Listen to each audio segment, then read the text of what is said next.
Aqui é o Alex Dependência Financeira 72, tudo bem? Vamos conversar sobre alguns ETFs, né? Vou comentar aqui como está a minha jornada, né? No momento eu estou com 52 anos, né?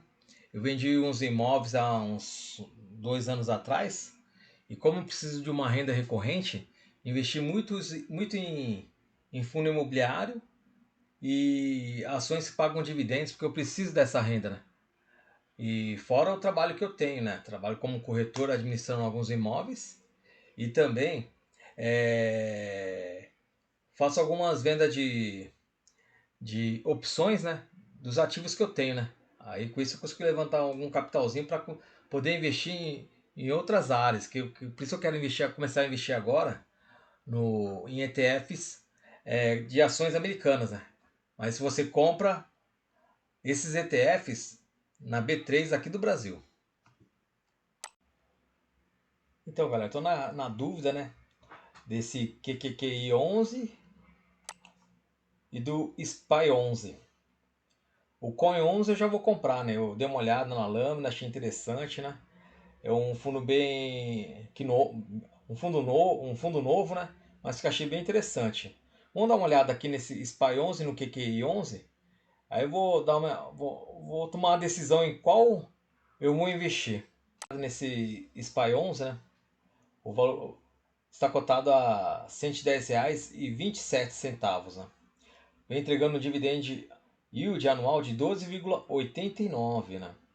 Vamos dar uma olhada aqui, ó. Ele vem perdendo, ele teve um seu auge aqui na cotação e agora deu uma recuada aqui, ó. Então tá abaixo dessa linha aqui ainda do CDI. Ano passado entregou 10,62% e esse ano 12,82%. E esse fundo começou a ser negociado na casa dos R$ 127,29. Então, dando uma olhada aqui no prospecto da lâmina, né, do SPY 11, praticamente essa parte aqui, ó, do SPY e do QQQI 11 é igual, né? Ele muda só os seus ativos, a quantidade de ativos. Então a gente vê aqui que esse SPY 11, ele tem uma taxa de administração aqui, ó, de 0,83%.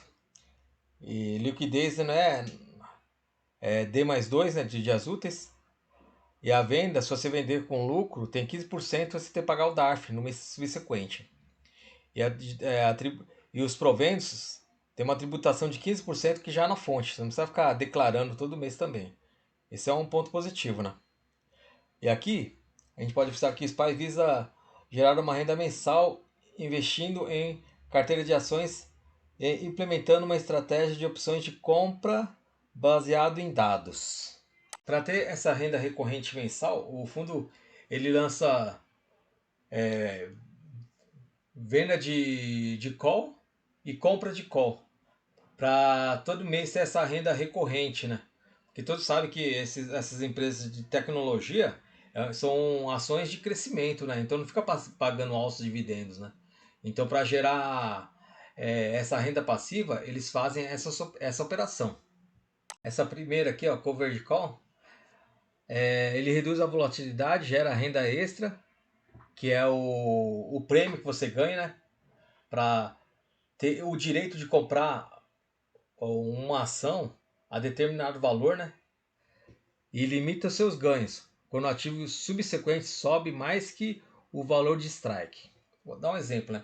Se você vende uma call e o strike é de R$ 100, aí normalmente aqui no Brasil, né? Pelo menos os prêmios são a faixa de 3%. Aí você ganha um prêmio de R$ 3. Você ganha um prêmio para poder comprar no futuro cotas a R$ 100. Aí com isso, porque a cotação ela é flutuante, né? Se caso ela antes no vencimento do contrato dessa opção, a cotação tiver a 150, o fundo, né, é obrigado a entregar por R$ 100. você vai perder toda essa valorização. Mas mesmo assim você vai ficar com esse prêmio aqui, ó, de R$ 3. Aí outro exemplo, se caso a cotação vir abaixo de R$ 100, você não é obrigado a vender as suas ações e você fica com o prêmio, que é de R$ 3. Por isso o fundo também lança essa opção, né, de compra de call. Por isso ele fala aqui, compra de call fora do dinheiro que permite a estratégia performe bem, mesmo com o ativo subjacente sobe mais que o valor de strike. Bem básico aqui, né, como funciona essa compra de call. O fundo a ação está cotada a R$ 100. Aí você vai, vou comprar uma call. Aí você paga, no caso da venda de call, você ganha um prêmio, né? E na compra de call, você tem que pagar para ter esse direito.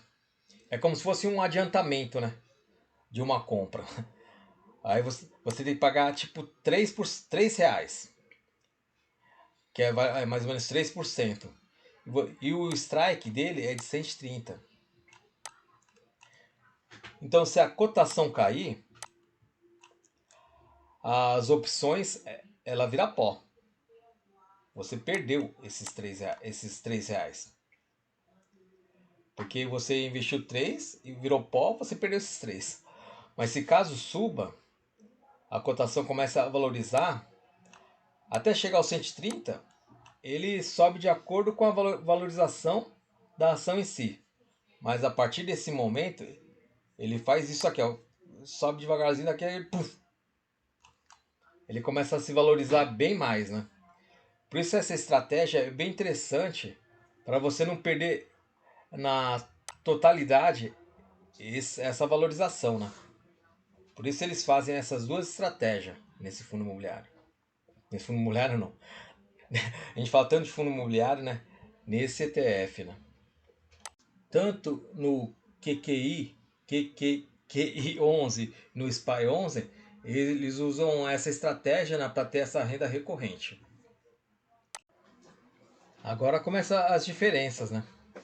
Aqui no QQI 11, o fundo investe nas 100 maiores empresas listadas na Nasdaq, enquanto que a SPY ela compra as 500 maiores empresas americanas. Então, por isso, quando essa SPY ela tem mais ativos, né? Ela tem uma concentração menor por ativo, né? E quanto o QQI 11, ele tem apenas 100, então ele tem uma concentração maior por ação, né? Por isso por isso ela ganha um pouco mais. Por isso, quanto mais arriscado, mais você tem rentabilidade, né? Quanto menos arriscado, menos rentabilidade. O QQI 11 tem uma rentabilidade de R$ 1,26, que é um provento de 1,25%, enquanto que o SPY ele tem uma renda de R$ 1,15 e um provento de R$ 1,02 ao mês, né? Ambos os ETFs eles vêm superando o CDI.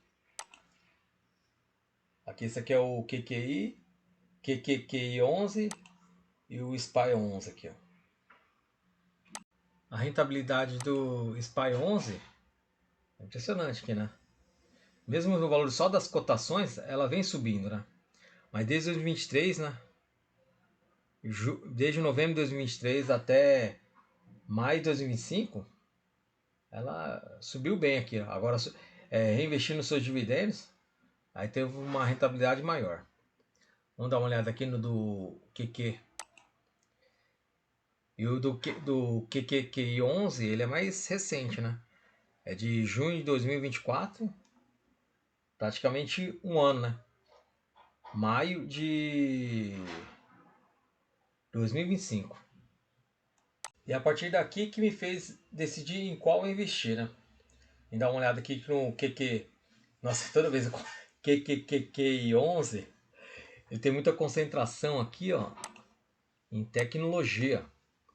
Eu venho em consumo, eles têm, ó, tem ótimas ações aqui no seu portfólio, né? Mas sua concentração é muito grande em tecnologia. Quanto o SPY, ele já é bem mais diversificado, né? Tecnologia, saúde, consumo cítrico, financeiro, né?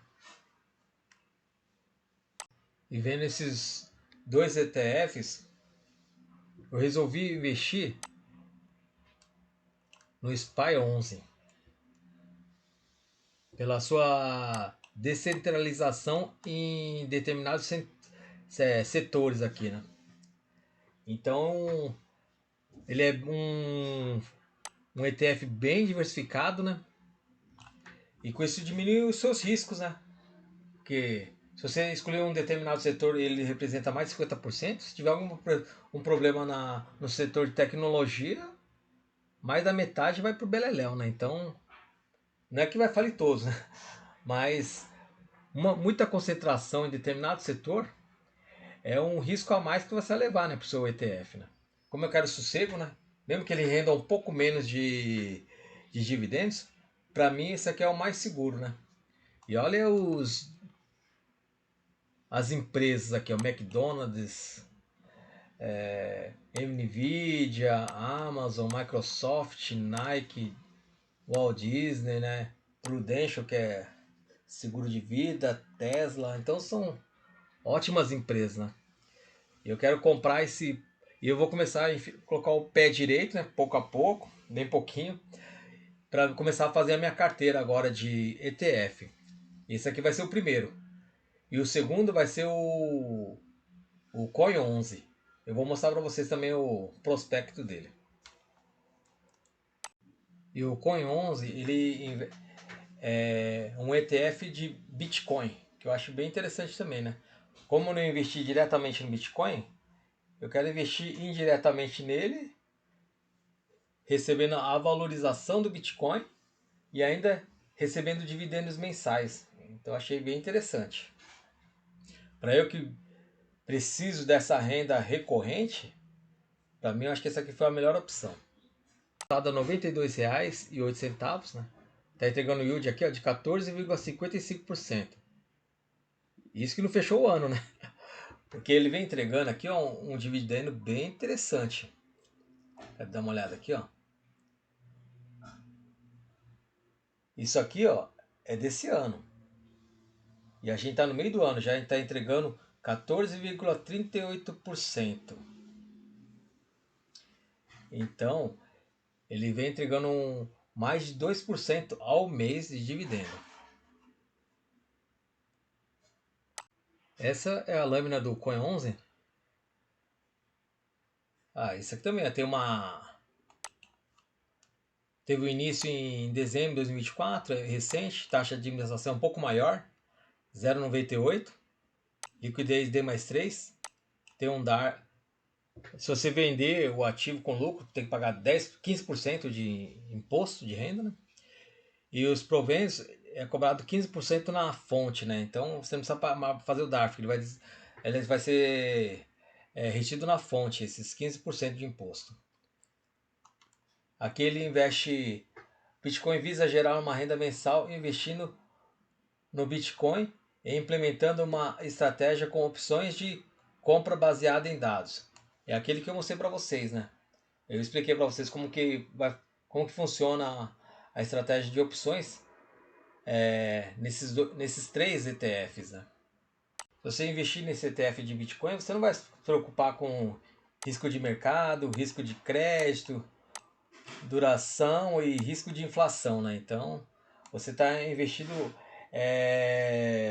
indiretamente em Bitcoin. Como as criptomoedas são mais voláteis, né? Fica naquele sobe 10 anos, você consegue ganhar mais prêmio vendendo opções. Então, por isso, esse ETF consegue entregar mais dividendos, né, por mês. Essa renda recorrente maior.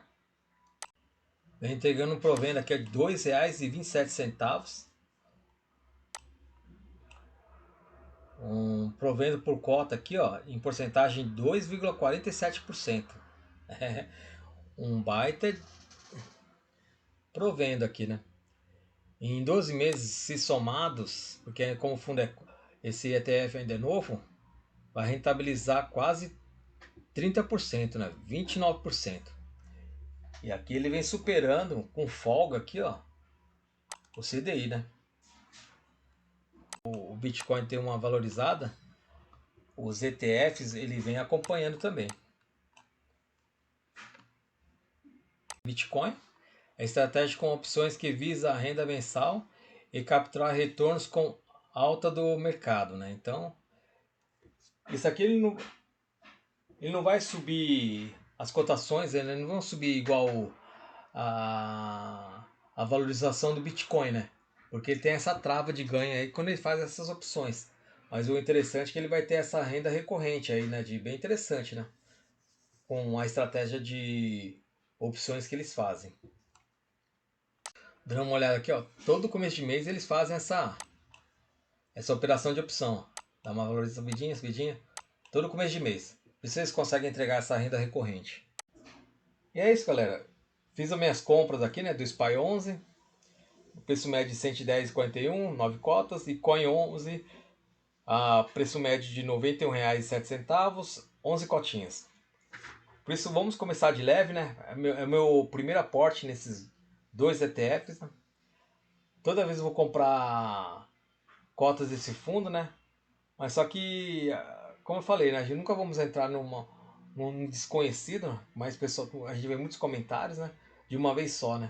Eu entrei com R$ 1.000 agora, mês que vem entro mais 1.000, e pouco a pouco eu vou comprando cotas desse ETF, né? Para gerar ganho de capital e para minha aposentadoria, beleza? Se vocês gostaram desse conteúdo, por favor, se inscreva e dê o seu like. Muito obrigado a todos. Valeu!